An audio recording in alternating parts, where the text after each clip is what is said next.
Check the mic and make sure it sound right, boys.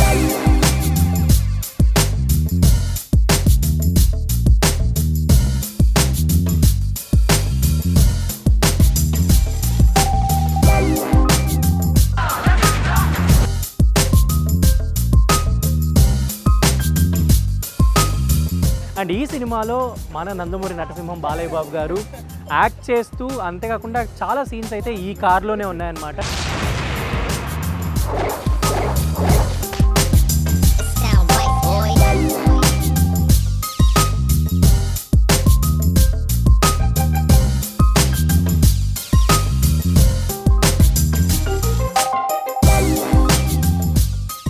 Act చేస్తూ అంతేకాకుండా చాలా scenes అయితే ఈ కార్లోనే ఉన్నాయన్నమాట. అండ్ ఈ కార్కి సంబంధించి అసలు ఎలాంటి స్పెసిఫికేషన్స్ చేశారు అండ్ ఈ కార్ని ఈ సినిమా కోసమే ఎస్పెషల్లీ మన జనక్ సమర్ గారు దీన్ని మోడిఫికేషన్ చేసి అయితే ఇవ్వడం జరిగిందనమాట.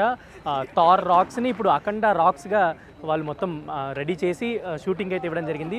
బాలకృష్ణ గారి మేజర్ సీన్స్ కూడా ఇదే కార్లో షూట్ అయితే చేయడం జరిగిందనమాట. యాక్షన్ ఎపిసోడ్స్ అవ్వచ్చు, చేసింగ్ సీక్వెన్సెస్ అవ్వచ్చు, ఇలా ప్రతిదీ కూడా మనకి ఈ అఖండ రాక్స్ కార్లోనే షూట్ చేయడం జరిగింది.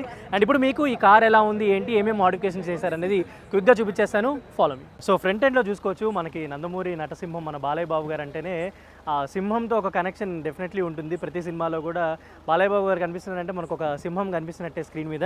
అండ్ ఇక్కడ చూసుకోవచ్చు మెయిన్ ఫ్రంట్ ఎండ్లో మనకి గ్రిల్ పైన ఉన్న ఆ సింహం ఎంబ్లమే ఒక మేజర్ లుక్ అని చెప్పుకోవచ్చు దీనికి. అండ్ ఇక్కడ మనకి పైన అనంతపూర్ అనేది ఏదైతే ఉందో అది చాలా గ్రాండ్గా అయితే మనకి కనిపిస్తుంది. అండ్ ఇక్కడ మీరు చూసుకోవచ్చు అండ్ ఫ్రంట్ ఎండ్లో వాళ్ళు ఏదైతే ఆ ఫినిషింగ్ అనుకున్నారో ఆ ఫినిషింగ్ అంతా మనకి ఆ ఏపిల్లర్ స్పేస్ దగ్గర చాలా క్లారిటీగా కనిపిస్తుంది. అండ్ ఓవరాల్ థార్ రాక్స్ వెహికల్ని వాళ్ళు అఖండ రాక్స్గా ఇలా కన్వర్ట్ చేశారనమాట.